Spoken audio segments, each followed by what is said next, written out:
everyone, I'm Trevor, and today we're at Disneyland to rank all of the restaurants at Disneyland from worst to best. So let's get going. Stage Door Cafe drops into last place this year. The food here isn't great. They sell chicken tenders and a Caesar wrap. That's also available at Golden Horseshoe. They sell corn dogs, which are also available at the Little Red Wagon, making Stage Door Cafe kind of redundant and unnecessary, especially with the Golden Horseshoe right next door. I also bumped Cafe Daisy down a spot primarily because I promoted the next restaurant, which we'll talk about in a moment. To be completely upfront with you, I haven't eaten at Cafe Daisy in the last year because my first experience with it wasn't really all that great. They haven't changed their menu, and I'm just not interested in eating hot dogs or pizza when there's so much better food elsewhere in the park. The Golden Horseshoe jumps up a few ranks this year. It's still one of my least favorite places to eat at Disneyland, but I realized that I was perhaps being overly harsh on poor Golden Horseshoe. The theming here is really nice compared to Stage Door Cafe next door, and even Cafe Daisy. It's a plus that they have ice cream sundaes here. They also seem to be trying with their menu, as they have a new hot honey chicken sandwich that I tried today. It's still a Disneyland chicken tender, but it's covered in hot honey sauce, and the Hawaiian rolls were a nice plus. It's supposed to come with coleslaw and pickles, but I asked for it without those. Troubadour Tavern is our biggest loser this year, dropping a full 11 spots on my rankings. Last year I put it a lot higher because of the Serengeti stew, which was probably one of my favorite meals at Disneyland that I had in 2023. However, when Lion King ended in January of 2024, this disappeared from the menu. Now they just have baked potatoes, and I've tried a lot of their seasonal options. They just really aren't that great. The one saving grace is the newest Al Pastor potato. That one is actually pretty good, which is the only reason that this didn't end up below Golden Horseshoe. One of my least favorite things about Royal Street Veranda has nothing to do with the food, and that's just the seating area is just way too small. I almost never get a table here, and if I have to walk away with my soup and go somewhere else, it's just kind of a bit of a pain to deal with. So the menu here is also a little rather limited, but I have to give it props for the waffle Cristo at breakfast, which is a really decent option. And right now they have a snack-sized Monte Cristo that you can order without a reservation at Cafe Orleans, so that's pretty nice. I think that's just a seasonal item, but you know, the Royal Street Veranda isn't going to go any higher than this on my list. These restaurants that are towards the bottom of my list are so hard to rank. Why is Harbour Galley here at number 18? I have no idea, if I'm being completely honest with you. It's just kind of where it fell. I asked myself, do I like this better than Royal Street Veranda? The answer is yes. Do I like it better than Galactic Grill? Well, the answer was no. And so, I mean, this is just kind of where it is. I love the cookies here, especially the gingerbread cookies at Christmas. They do still have the Toll House chocolate chip cookies year round, but I think the lobster roll that is here is a better option than many other places around the park. Plus, it mostly sells the same stuff as Royal Street Veranda, so that added little extra food, I guess, pushes it higher than Royal Street Veranda, but again, it offers mostly the same foods as Royal Street Veranda. So at the same time, it feels kind of redundant with the exception of the lobster roll. Here it falls. Number 17 is the Little Red Wagon. Truthfully, I'd put the Little Red Wagon a lot lower on my list, as all they really sell is corn dogs, but I know some of you really like your Disney corn dogs. I know this is my own personal list, so I could put it wherever I wanted, truthfully, but here is fine. And again, these restaurants toward the bottom, they're just really hard to rank in general anyway. Galactic Grill stays where I had it last year. The food here is always changing. They get new items, they try new things, and I've given them a shot. I've tried many of the different sandwiches, but the only thing that I've ordered multiple times is the American breakfast burrito. Otherwise, I'm just not really in a hurry to come back here and eat any of the other items. So I'll repeat what I said last year. Galactic Grill is just uninspired. It's not the food that is bad, it's okay, it's just not great. If you are enjoying this video and finding it helpful, please hit the like and subscribe button. It really does help out the channel. And if you want to save money on your next Disneyland vacation, call my friends at Getaway today and tell them that SoCal Disney Dad sent you. Or click the link down in the description and use my coupon code to save on their already discounted packages. Red Rose Tavern sells mostly the same things as Galactic Grill, but I give it a slight edge because, well, they have the great stuff. But it also just seems like their food tries a little harder at being different. They've got flatbreads and quinoa bowls, and it just makes for a nice variety of things that aren't available elsewhere in the park. Additionally, they just changed their dinner menu, making it the only quick service in the park with a different lunch and dinner menu. Here's a look at one of their new wrap quesadilla type meals. I ate this after I filmed this, so I can't really tell you what I thought about it, but you can at least take a look at it. Refreshment Corner dropped a few places through no fault of its own this year. I just bumped a few other places higher above it. Their regular hot dog here isn't really anything to write home about, but I did really enjoy the mac and cheese dog. I also really like their mac and cheese bread bowl. They do have a chili bread bowl as well.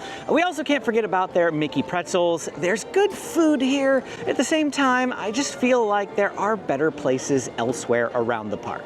Hungry Bear Barbecue Jamboree bumps up a few places thanks to their re-theme. Before it was just a burger joint like Galactic Grill and Red Rose. In fact, it was the worst of them.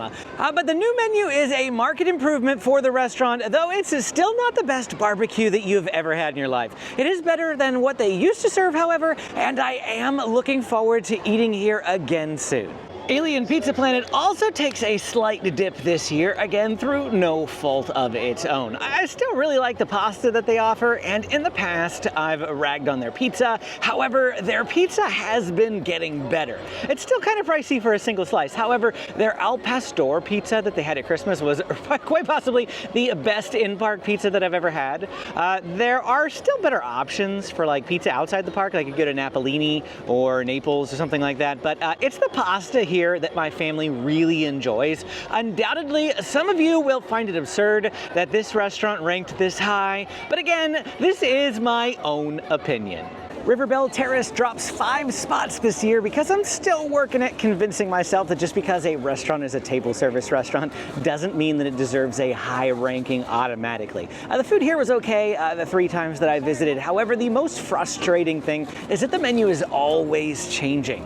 In the 3 times I've visited, they've never had the same things on the menu. It's hard to want to go back and get that awesome meal that I had if it's not being offered anymore. It's hard for me to tell you to go try something if it'll be gone by the time you go. So here it falls this year at number 11. Plaza Inn bumped up a few places since we finally got around to trying the character breakfast. It was a huge hit for my family, and it's a great place to celebrate a special occasion, as we came here for my youngest son Benjamin's birthday. The food selection's pretty good, and the characters come by while you eat, so that was really fun as well.